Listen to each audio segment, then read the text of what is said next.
I'll extend your deadline to 28 days. But within that time, if you want to file a motion to extend it, Ms. Nestor, with more detail, you have 14 days to file that motion. We have multiple Kouri Richins things to talk about in Utah. The defense filed their notice of appeal.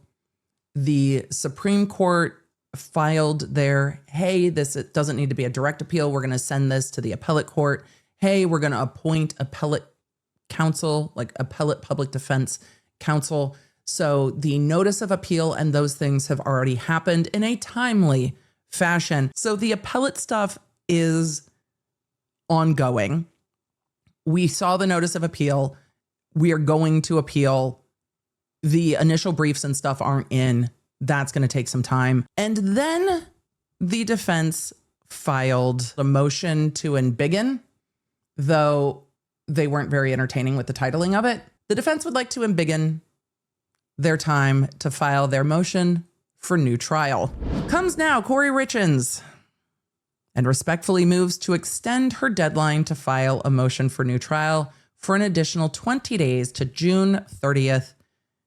And in support offers the following. Ms. Richins appeared for sentencing before this court May 13th, 2026.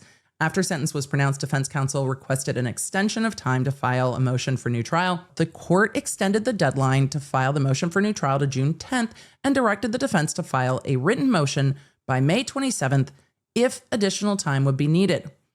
From May 13th through May 16th, Ms. Nestor was attending a conference out of state. There are two other defense attorneys, and you're gone for what, 2 days?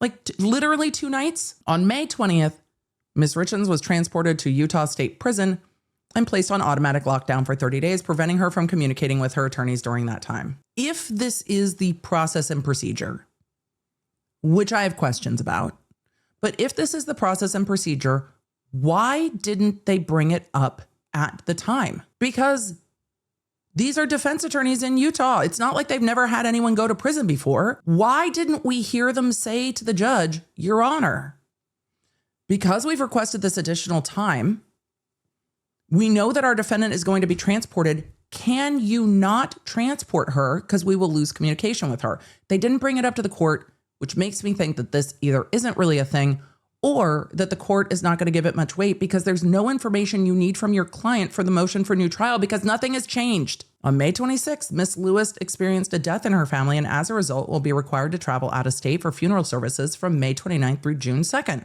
Well, have a good Memorial Day. I'm sorry for your loss. When I'm looking at, I am so sorry for a passing, I understand, but again, there are 3 defense attorneys on this team. Right now, all I see is excuses.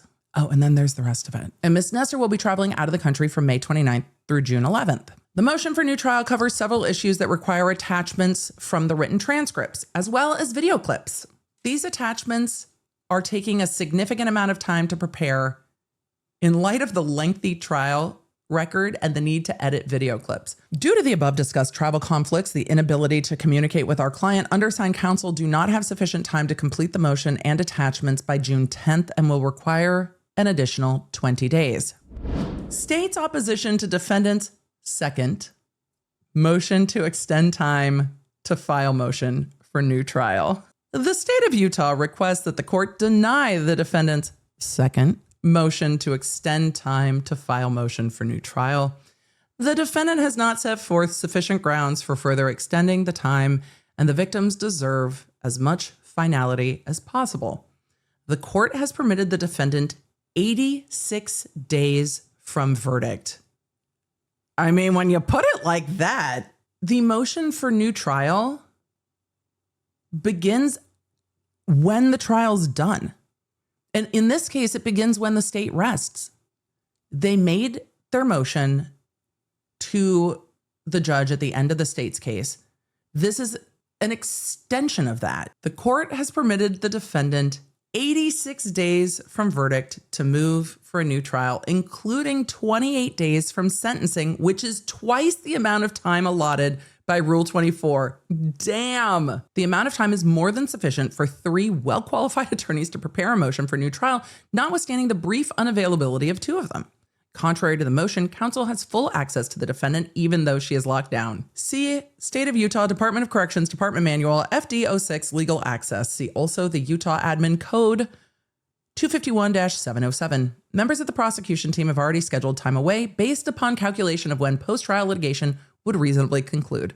If the court grants the motion, the state requests that the court set September 4th as the state's response deadline. Scheduling time off as a prosecutor when there are cases that have statutory rights to speedy trial and other things takes quite a lot of staggering, especially when you have a smaller prosecutor's office. It's not like there's just unlimited attorneys to fill in. So everyone has to stagger their own vacations, their family's vacations, and then people have life going on in the summer, and they've been in this trial now. It probably feels like a decade for all of them, but this is a substantial trial. It makes sense that they have already set, hey, this will be concluded, and then we're staggering our time off. This makes perfect sense, but also Judge M's going to hate that. Excuse me, Your Honor, September. Ooh, Judge M's going to hate that. Leonard, a quick thank you to our sponsor, Jones Road. You know I love a simplified routine, and I've talked about simplifying my makeup routine literally as much as possible. And Jones Road plays a huge role in that because their makeup has been so easy to wear and is great for your skin. I love that they also have the Miracle Balm. I have the one that is just completely sheer. I absolutely adore this product, but Jones Road just added a foundation stick to their lineup, and I cannot wait to try it. I love a foundation stick. It makes it so easy to build where you want it to get a nice, clean canvas for your makeup. The new foundation stick, just like all the other products, is packed with skin-loving ingredients so that you're getting dermatologist-tested makeup that's also nourishing your skin while you wear it. And you can really feel the difference when you're wearing Jones Road, that the makeup doesn't feel heavy on your skin. It is like wearing skincare that also just makes you look fresh. It's modern day makeup that's clean, strategic, and multifunctional for effortless routines. And for a limited time, Lonards get a free gift with their first purchase when you use code EDB at checkout. Just head to jonesroadbeauty.com and use code EDB at checkout for your free gift on your first purchase. And if they ask how you heard about them, let them know it was the Emily Show. Case briefs. And now let's get back to the brief. We're going to take a look at an article from USA Today real quick because law nerds.